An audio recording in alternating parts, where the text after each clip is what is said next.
Captain Jake Morrison stood on the bridge of the USS Meridian, staring at the massive ship that had appeared on their screens.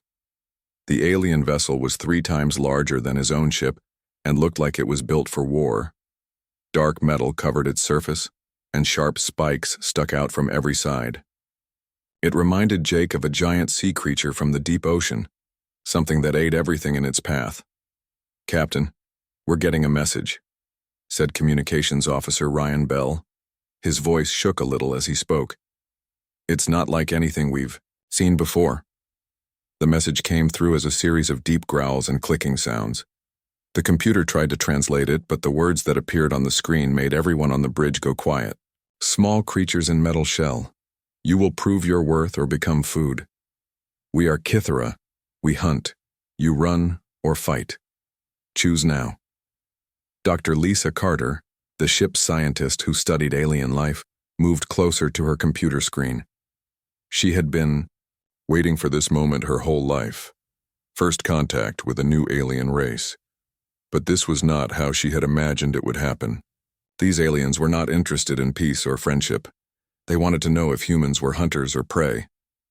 "Captain," said Lieutenant Ben Parker from his position at the weapons station, "their ship has 50 times more firepower than we do. If they want to destroy us, we can't stop them." Jake looked around at his crew. He saw fear in their eyes, but also determination. These were good people who had signed up to explore space and meet new life forms they had not expected to meet, something that wanted to eat them. Commander Amy Rodriguez, his second-in-command, walked over to stand beside him. "What are our options, Captain?" she asked quietly. "Not many," Jake replied. "We can't fight them, we can't run away, their ship is faster than ours." He paused and looked at the alien vessel again. "But maybe we don't need to do either." Carter turned away from her computer. "Captain, I've been studying their message and the way they speak.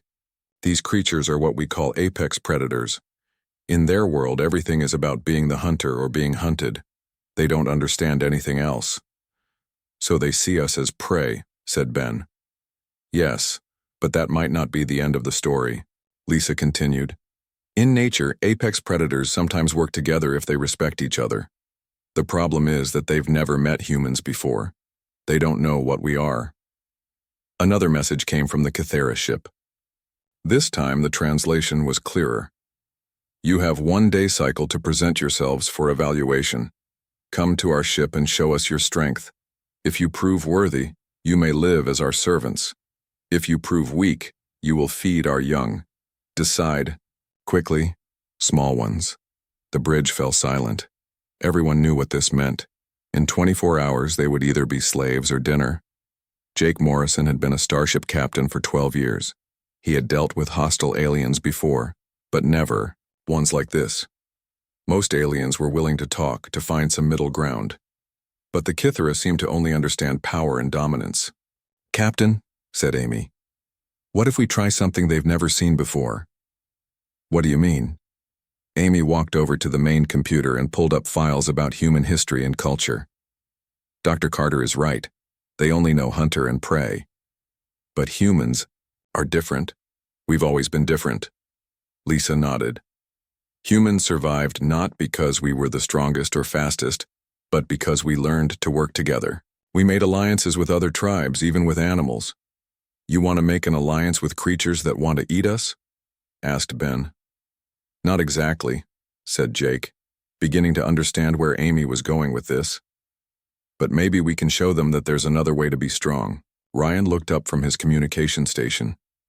"Captain, I'm picking up more transmissions. There are other alien ships in this area, and they're all watching us. Word about this meeting is spreading fast." Jake realized that this moment was bigger than just his ship and crew. How they handled the Kythera would affect how every other alien race saw humans. If they showed weakness, humans would be seen as prey throughout the galaxy. If they showed strength in the wrong way, they might start a war they couldn't win. "Amy, you said humans are different." "How?" he asked. "We're the only species that invites our enemies to dinner," she said with a small smile.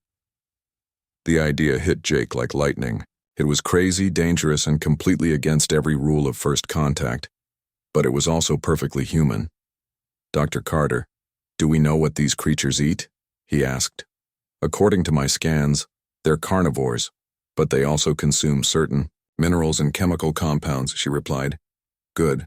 Ryan, send a message to the Kythera ship. What should I tell them, Captain? Jake took a deep breath. Tell them that we accept their challenge, but we want to do it our way. Tell them we invite their leaders to join us for dinner aboard our ship. Tell them that true strength is shown not in how you fight, but in how you treat your guests. The crew stared at him in shock. Ben was the first to speak. Captain, you want to invite apex predators who see us as food to come aboard our ship for dinner? That's exactly what I want to do, Jake said. If we're going to show them what makes humans special, we need to do it the human way. And the human way is to break bread with our enemies and turn them into friends. Ryan sent the message. Now they had to wait and see if the most dangerous predators in the galaxy would accept a dinner invitation from their intended prey. The next 24 hours would determine not just their fate, but the future of humanity in space. The Kythera ship went silent for 3 hours after receiving the dinner invitation. During that time, the crew of the USS Meridian waited and prepared for what might be their last day alive. Dr. Lisa Carter worked in her lab, trying to understand everything she could about Kythera biology from the ship scans. The creatures were large, probably 8 feet tall, with thick scales that could stop most weapons. Their claws were like knives and their teeth were designed for tearing meat. But what worried her most were their eyes. The scans showed that Kythera eyes could produce a special light that froze their prey in place. They're perfect killers, she told Captain Morrison when he came to check on her work. Everything about them is designed to hunt and kill. But they're also intelligent, Jake replied. They build spaceships and have a complex language. That means they can think and reason. Maybe, Lisa said. But their reasoning might be very different from ours. In the kitchen, Chef Danny Sullivan was having the biggest challenge of his career. He had to prepare a meal for creatures that might eat him if they didn't like the food. He studied Lisa's notes about Kythera diet and tried to figure out what to cook. They need lots of protein, he muttered to himself as he looked through the ship's food supplies. And they eat these mineral compounds. He held up a small container of synthesized nutrients that the computer had created based on Lisa's research. Engineer Kate Wilson was in the dining hall, making changes to accommodate guests who could accidentally break everything just by sitting down. She reinforced the chairs with extra metal supports and made the table stronger. But she had to be careful. The changes couldn't look like weapons or traps, or the Kythera might think the humans were planning to attack them.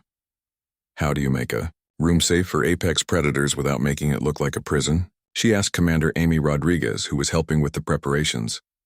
I don't know, Amy replied honestly. But we have to try. Communications Officer Ryan Bell was listening to alien transmissions from across the galaxy. Word about the dinner invitation had spread faster than anyone expected. Dozens of alien races were talking about what the humans had done. Captain, Ryan reported, there are at least 15 different alien ships watching us from long range. Some of them are predator species like the Kythera. They're all waiting to see what happens.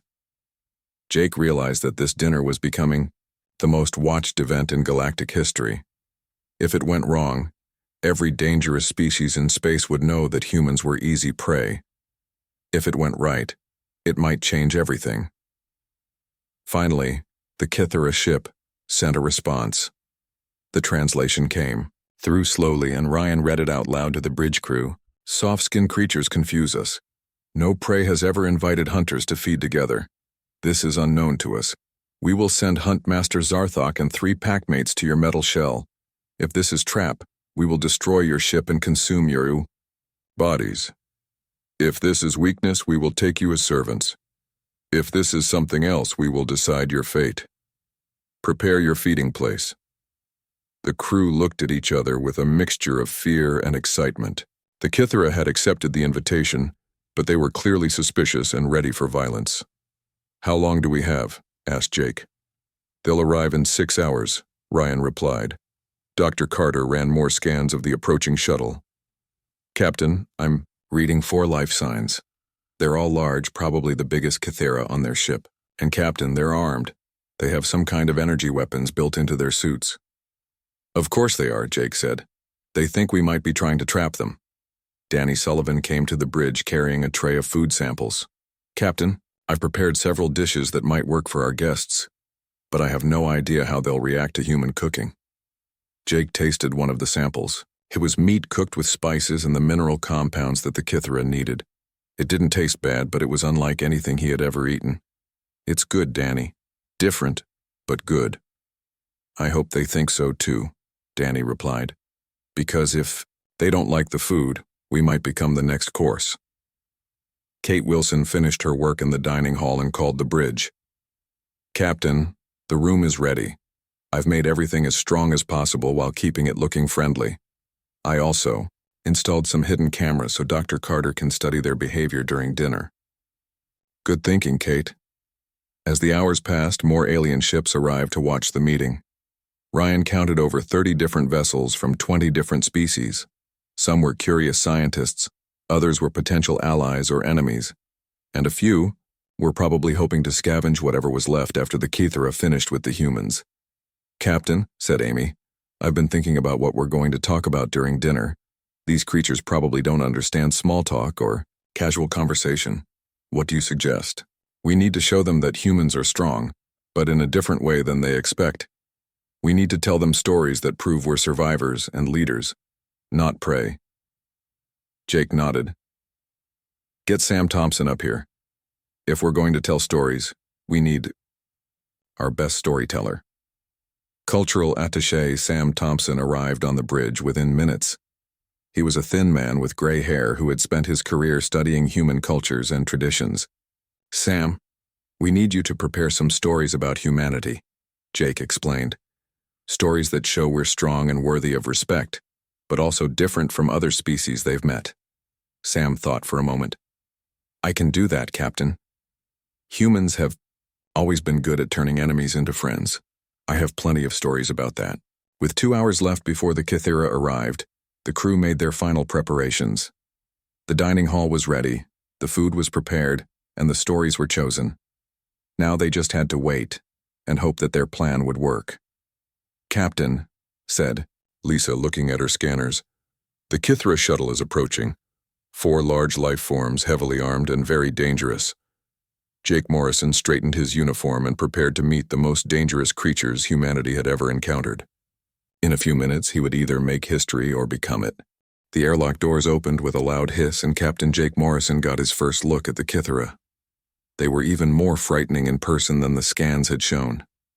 The leader was massive, nearly 9 feet tall, covered in dark green scales that looked like armor. His golden eyes glowed with an inner light that made Jake want to look away, but he forced himself to maintain eye contact. Behind the leader came 3 other Kithera, each one built like a living weapon. They moved with the smooth grace of natural killers, their claws clicking on the metal floor with each step. Jake could smell them too, a sharp, wild scent like a zoo mixed with the ocean. "I am Huntmaster Zarthok," the leader said in a voice that rumbled like distant thunder. "These are my packmates, Warsinger Krelnox, Tracker Vashti, and Youngblood Morden." He pointed to each of his companions with one massive claw. Warsinger Krelnox was covered in scars and wore ornaments made from bone around his neck. Tracker Vashti moved her head constantly, watching everything with eyes that missed nothing. Youngblood Morden was the smallest of the group, but still larger than any human, and he kept staring at the crew with obvious curiosity. "Welcome aboard the USS Meridian," Jake said, trying to keep his voice steady. "I am Captain Jake Morrison. These are my officers." He introduced each crew member, and the Kithera studied them like they were examining pieces of meat. "You are smaller than we expected," said Warsinger Krelnox. "And you smell of fear." "We are afraid," Jake admitted. "But we invited you here anyway. That is what makes us human." The Kithera looked confused by this answer. They spoke to each other in their own language, a series of growls and clicks that the translator couldn't understand. Dr. Lisa Carter stepped forward carrying a small case. "Huntmaster Zarthok, we have brought gifts for you and your packmates." Zarthok's eyes narrowed. "Gifts? What is the purpose of gifts?" "On Earth, when we invite guests to our home, we give them something to show respect and friendship," Lisa explained. She opened the case to reveal 4 small containers filled with different spice mixtures. She handed one to each Kithera. These are spices from our homeworld. They make meat taste better when you eat it. Young Blood Mordun opened his container and sniffed it. His eyes widened with surprise. This changes the scent of food, he said. Why would you do this? Because eating should be more than just getting energy, said cultural attaché Sam Thompson. Humans have always believed that sharing good food brings people together. Tracker Vashti examined her spices carefully. No species has ever given us something to improve our hunting spoils, she said. This is strange behavior. Many things about humans are strange, Jake replied. That's what we want to show you tonight. They made their way to the dining hall, which Kate Wilson had transformed for the occasion. The table was large and strong, set with the ship's best dishes. The lighting was warm but not too bright, and the chairs had been built to support the weight of the Kithera guests. Chef Danny Sullivan emerged from the kitchen carrying the first course. He tried not to show his nervousness as he placed plates in front of each Kithera. The food was beautifully arranged meat dishes, enhanced with the minerals that the Kithera needed, and seasoned with earth spices. Huntmaster Zarthok sniffed his plate suspiciously. You prepare food for us the same way you prepare food for yourselves? Yes, said Danny. Good food should be shared equally among all who sit at the table. The Kithera began to eat, and their reaction surprised everyone. War singer Krelnox made a low humming sound that seemed to indicate pleasure. Tracker Vashti ate slowly, savoring each bite. Young Blood Morden actually smiled, showing rows of sharp teeth. This is unlike any feeding we have experienced, said Zarthok. The flavors are complex. Why do you make food this way when simple meat would provide the same energy? Sam Thompson leaned forward. Because humans learned long ago that life is about more than just survival. We don't just eat to live. We eat to enjoy life, to share experiences, to celebrate friendship. Friendship, repeated Young Blood Morden. We have heard this word from other species, but we do not understand it. Friendship is when you choose to be with someone even when you don't have to, explained Commander Amy Rodriguez. It's when you help each other and share good times together. Warsinger Krelnox looked skeptical. In our world, you are either pack or prey. There is nothing else. But what if there could be something else? Asked Jake. What if there was a third choice? As they continued eating, Sam began telling stories about human history. He told them about ancient Earth when different human tribes met each other for the first time. He explained how humans learned to turn enemies into allies through shared meals and mutual respect. You speak of humans adopting the young of other species, said Tracker Vashti. This makes no sense. Why would predators care for the offspring of prey animals? Dr. Carter pulled up images on her tablet showing humans, with their pets, dogs, cats, birds, and other animals. We don't see them as prey. We see them as family. The Kithera stared at the images in amazement. Young Blood Morden pointed at a picture of a human child hugging a large dog. That small human is embracing a creature that could kill it easily, yet neither shows fear. That's because they love each other, said Lisa. The dog protects the child and the child cares for the dog. They're partners. Partners, whispered Zarthok. Not pack, not prey. Partners. As the dinner continued, the atmosphere in the room began to change. The Kithera started asking questions, instead of making statements. They wanted to know how humans had learned to work with other species, how they had survived without being the strongest or fastest creatures on their planet. Engineer Kate Wilson explained how humans used tools and teamwork to overcome bigger, stronger animals. Communications Officer Ryan Bell described how humans had learned to communicate with dozens of different species across the galaxy. You hunt for allies instead of food, observed Warsinger Krelnox. This is a form of predation we have never seen. Maybe, said Jake with a smile. But it's worked well for us so far. By the end of the main course, something remarkable was happening. The Kithera were relaxing. Their rigid postures had softened, and they were actually engaging in what could almost be called conversation, rather than interrogation. Young Blood Morden turned to Chef Danny. This food preparation technique, could other species learn it? Of course, Danny replied. Cooking is something that can be taught and shared. Shared? Repeated Morden thoughtfully. You use that word often. Because sharing is what humans do best, said Jake. We share our food, our knowledge, our friendship. We even share our planet with millions of other species. Huntmaster Zarthok was quiet for a long moment, processing everything he had heard and seen. Finally, he spoke. You have shown us something new tonight, Captain Morrison. We came here expecting to find prey or weak creatures pretending to be strong. Instead, we find something we do not understand. What do you think we are? Asked Amy. Zarthok looked around the table at his packmates, then back at the humans. We think you might be the strangest predators in the galaxy. As the dessert course arrived, Youngblood Morden did something that shocked everyone at the table. He pushed his plate toward Engineer Kate Wilson and asked, Will you share this sweet substance with me? Kate looked surprised but smiled and took a small piece of the chocolate cake. It's called chocolate, she explained. It comes from a plant on Earth, but we make it into something sweet and rich. Morden watched her eat and then try to bite himself. His golden eyes widened with wonder. This flavor has no purpose for survival, he said slowly. Yet it brings pleasure? Exactly, said Kate. Not everything humans do is about surviving. Some things we do just because they make us happy.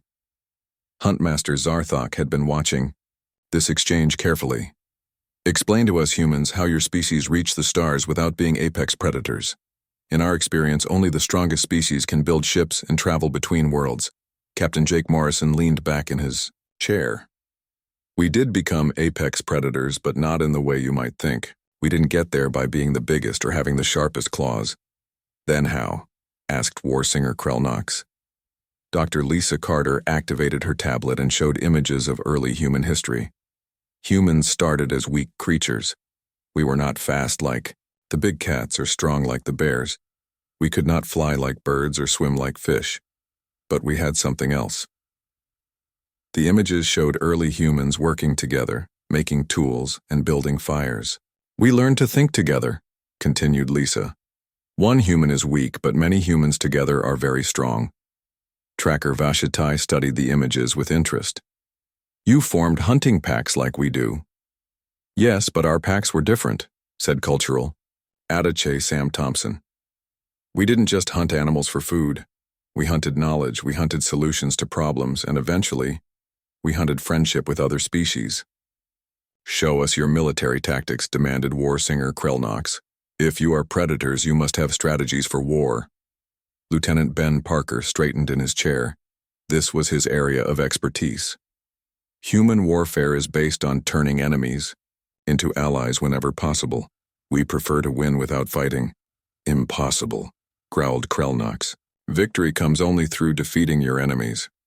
Not always, Ben replied. He pulled up historical examples on the table's display screen. Look at this battle from our history.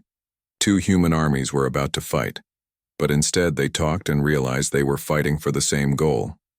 They joined together and became stronger than either army alone. Youngblood Morden leaned forward to look at the images. They chose cooperation over combat? When it made sense, yes, said Ben. Humans learned that defeated enemies often become bitter and want revenge. But enemies who become friends fight beside you instead of against you. Huntmaster Zarthok made a deep rumbling sound that might have been laughter. So your military strategy is to make your enemies want to join you? Sometimes, admitted Captain Morrison.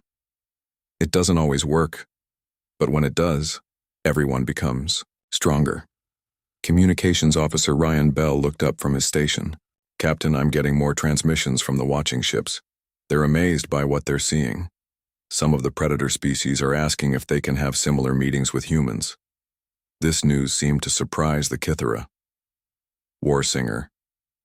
Krellnox turned to his pack leader. Other apex predators wish to meet with these humans?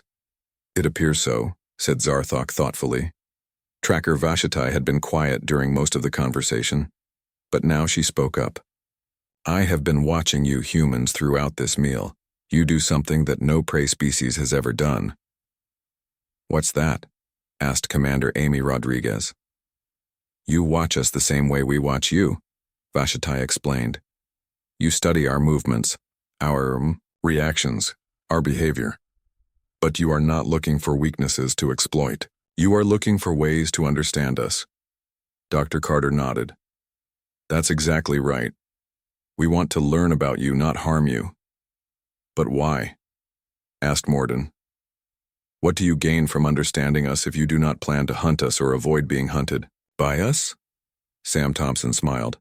Because understanding leads to friendship, and friendship makes everyone stronger. When we understand each other, we can work together. Work together, repeated Zarthok slowly. You believe that Kithara and humans could work together? Why not? Asked Jake.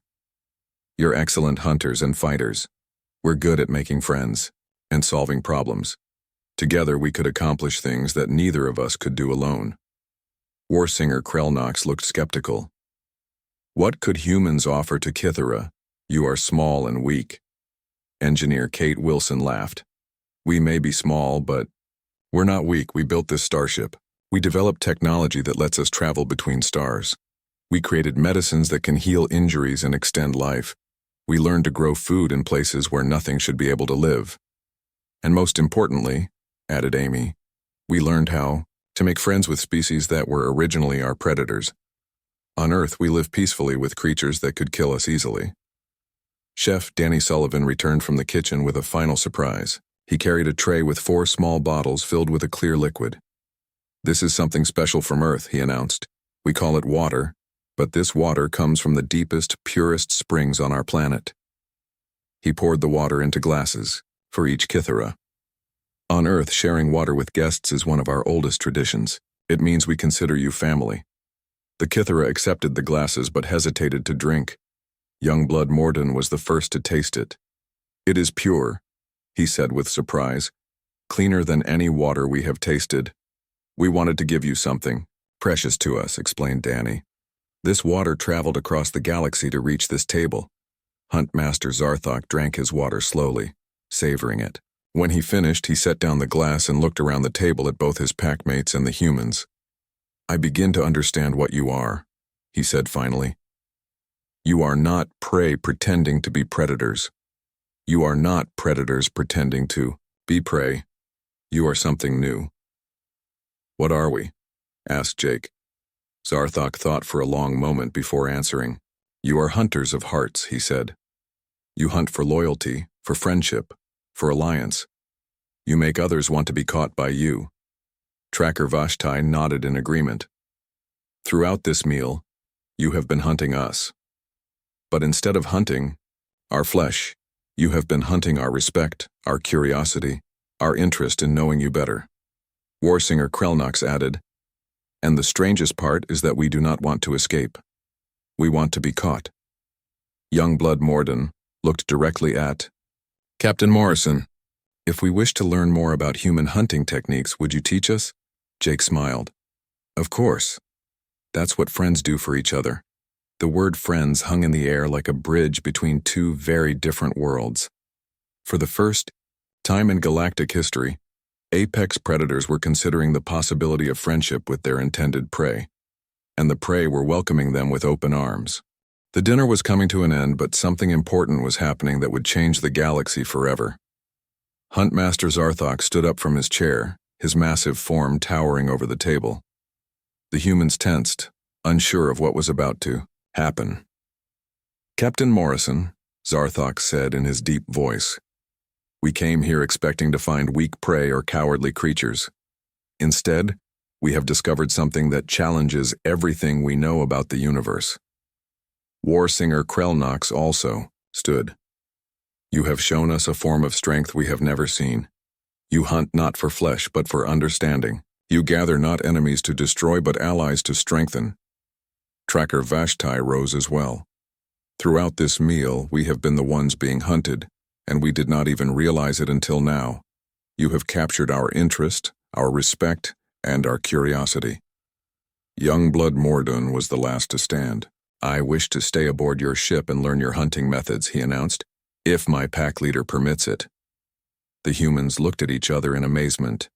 No one had expected this request. Huntmaster Zarthok considered his youngest pack members' words. This is unprecedented in Kithera history. No Kithera has ever voluntarily remained with another species. But these are not ordinary circumstances, said Warsinger Krelnox. These humans have out-hunted us without us even knowing we were being hunted. Captain Jake Morrison stood as well. Huntmaster Zarthok, Youngblood Morden would be welcome aboard our ship, but only if you and your pack agree. We do not want to take your pack member against your wishes.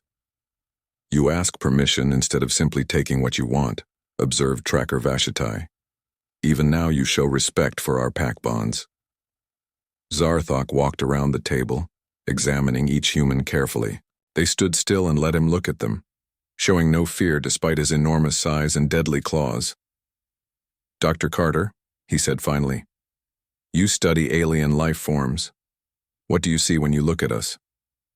Lisa thought carefully before answering. I see intelligent beings with their own culture and values. I see potential friends who could teach us much about survival and strength. I see individuals, not just a species. And you, Chef Sullivan, what do you see?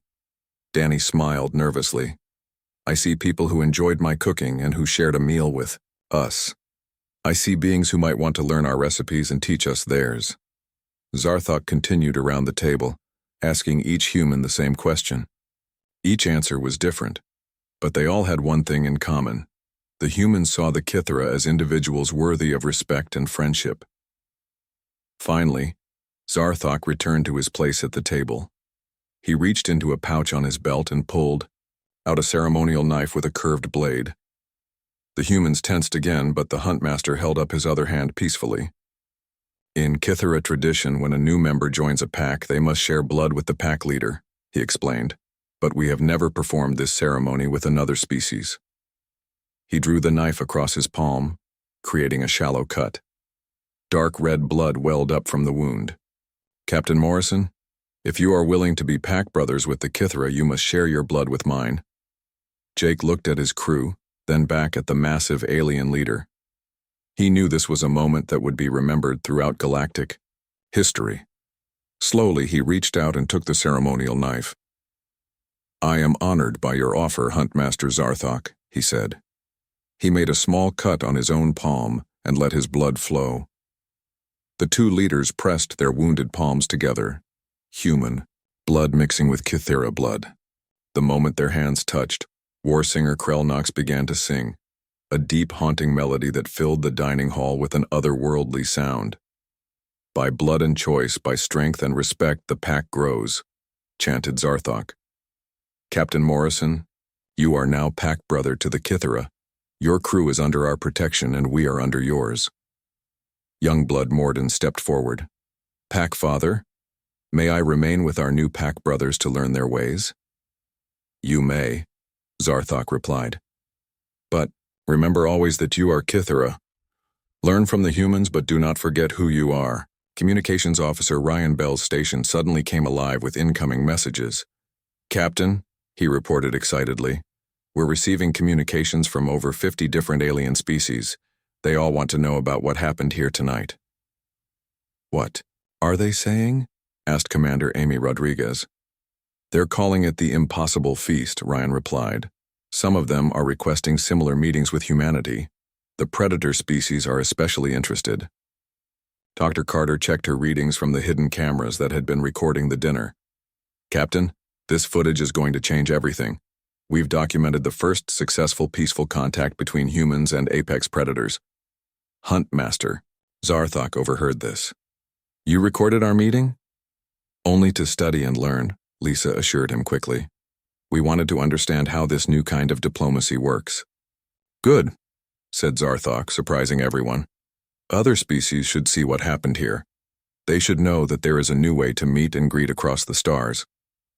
Engineer Kate Wilson approached Youngblood Morden. If you're going to stay with us, we'll need to prepare quarters for you. Do you have any special requirements?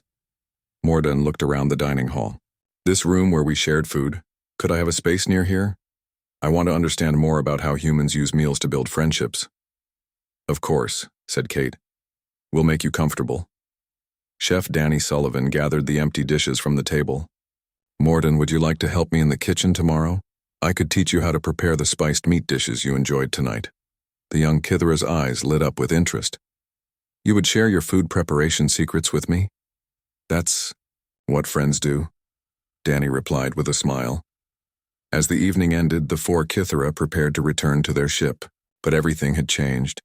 They were no longer just predators and prey who had met in space. They were allies, pack brothers, and friends. War singer Krellnox paused at the airlock door.